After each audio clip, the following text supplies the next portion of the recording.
भारत की film city के नाम से मशहूर नोएडा स्थित मारवा स्टूडियो में चल रहे 8वें ग्लोबल लिटरेरी फेस्टिवल में कई फैशन शो, मुशायरा, बुक लॉन्चिंग जैसे कई खास कार्यक्रमों का आयोजन किया गया। कार्यक्रम में साहित्य और मीडिया जगत से जुड़े देश विदेश से अतिथिगण ने अपनी उपस्थिति दर्ज कराई। कार्यक्रम में शिरकत करने वाले त्रिनिदाद और टोबैको के उच्चायुक्त रोजर गोपाल, अभिनेत्री रवीरा भारद्वाज, प्रसिद्ध पियानो वादक गुरबाणी भाटिया, मार्क फजी, राष्ट्रीय अध्यक्ष अजीत पाठक, अभिनेत्री और मॉडल ऋचा कपूर सहित कई अन्य गणमान्य लोग मौजूद रहे। कार्यक्रम में फैशन बुक हुक्स का विमोचन किया गया और इस किताब के विषय में बताया गया। इसके साथ ही कार्यक्रम में फैशन शो और मुशायरा का भी आयोजन किया गया। शानदार मुशायरे के आयोजन ने भी लोगों का मंत्रमुग्ध कर लिया और फैशन शो में हिस्सा लेने वाले स्टूडेंट्स ने अपनी पोशाक, मेकअप और अपने प्रदर्शन से लोगों को खूब आकर्षित किया। वहां उपस्थित सभी अतिथिगण ने डॉक्टर संदीप मारवा प्रोग्राम और उनके द्वारा किए गए कामों की खूब प्रशंसा की।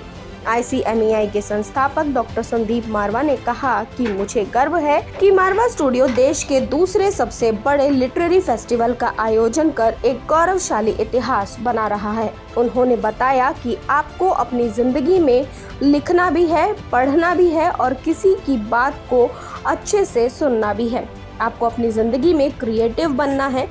सभी लोगों को सभी कामों को करने का तरीका पता होना चाहिए और उसे किस तरीके से अच्छे से कर सकते हैं, आपको सब जानकारी होनी चाहिए। फैशन के बारे में लोगों को बताया कि हर 25 से 30 साल बाद फैशन बदलता है और आपको इन परिवर्तनों के अनुसार आगे बढ़ना होता है।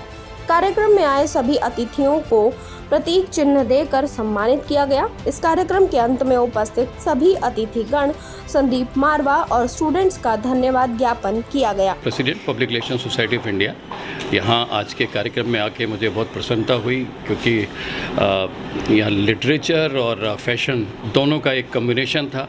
पहले मुझे लगा कि लिटरेचर में फैशन किस तरह आएगा, लेकिन जब मैं यहाँ आया तो मुझे बहुत अच्छा महसूस हुआ कि जहाँ एक तरफ लिटरेचर चल रहा है, साहित्यिक गतिविधियाँ चल रही हैं, साथ के साथ एक दूसरी विधा जो भारतीय संस्कृति से भी जुड़ी हुई है।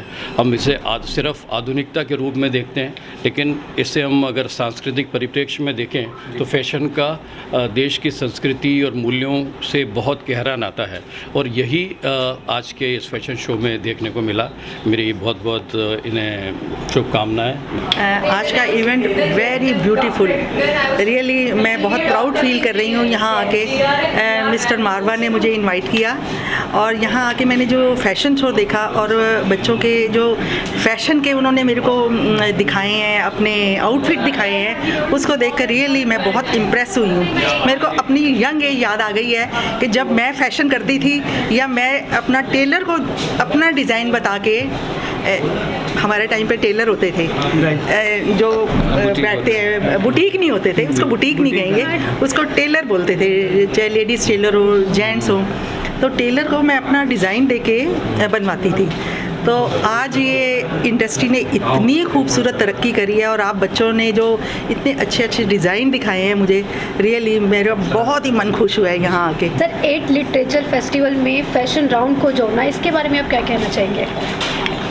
8वें ग्लोबल लिटरेरी फेस्टिवल में फैशन शो का एक बहुत बड़ा महत्व है क्योंकि सबसे पहली बात तो ये लोगों को यकीन दिलाना है कि कला एक पूजा है और कला के अंदर हर किस्म की कला हो सकती है। आपने देखा होगा पेंटिंग एग्जीबिशन, स्टिल फोटोग्राफी की एग्जीबिशन, हमारे यहाँ पर डांस, ड्रामा, म्यूज़िक, ये सभी कुछ तो एक फेस्टिवल का हिस्सा है और सभी कलाएं जो हैं वो अपने आप में कहीं ना कहीं एक दूसरे के साथ नज़दीकी या दूरी से जुड़ी हुई हैं। फैशन शो भी दूर नहीं है क्योंकि फैशन क्रिएटिव वर्क है। यहाँ पर आर्टिस्ट को, वो आर्टिस्ट है जो कपड़े डिज़ाइन कर रहा है, ये याद रखिए आप इसको, तो वो जो डिज़ाइनिंग पार्ट है वो सामने आना चाहिए और इसके साथ साथ हकीकत में फ़ैशन शो को यहाँ डालने का एक सबसे बड़ा मकसद था कि हम राइटिंग फॉर फैशन, जो बहुत कम है हिंदुस्तान के अंदर एक्चुअली, आपको एक फ़ैशन डिज़ाइन की किताब भी फॉरेन कंट्री से मंगानी पड़ती है।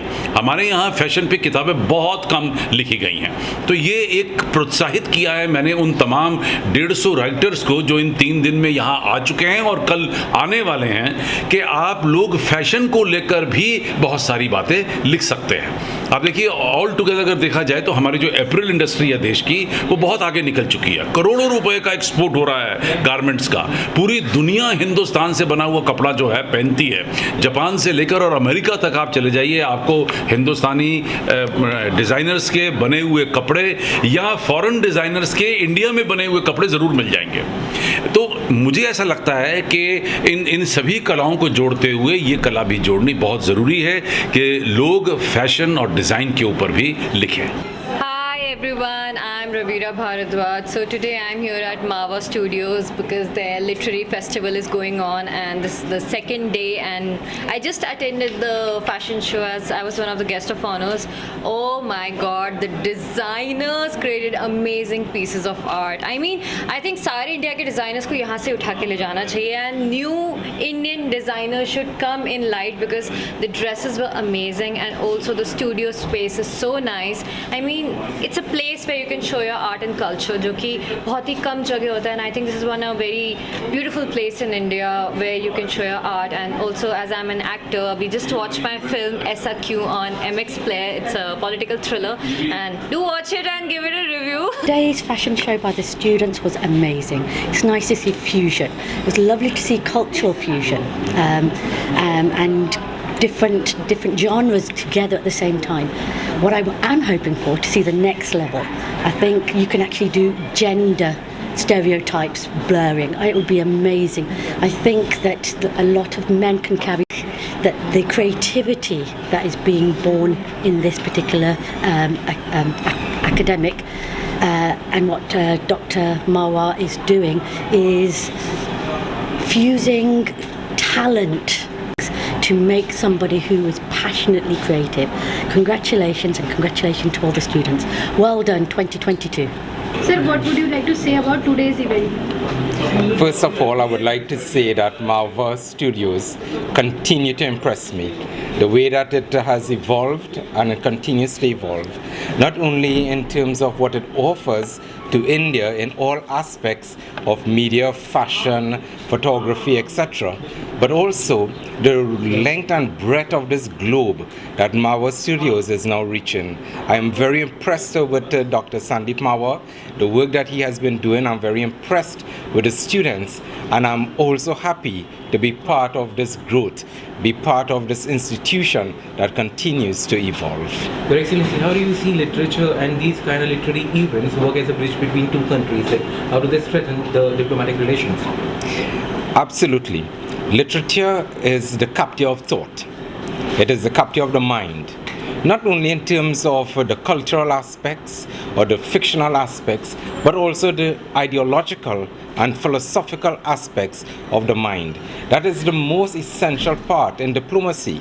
Without the connection of thought. Your Excellency, what is the experience coming down to this place and being a part of this 8th Global Literary Festival at Marva Studios?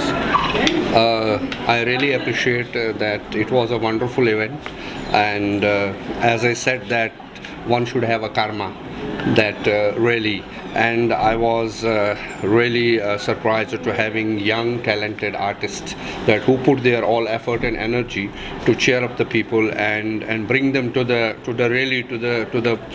point that as fashion is it's like a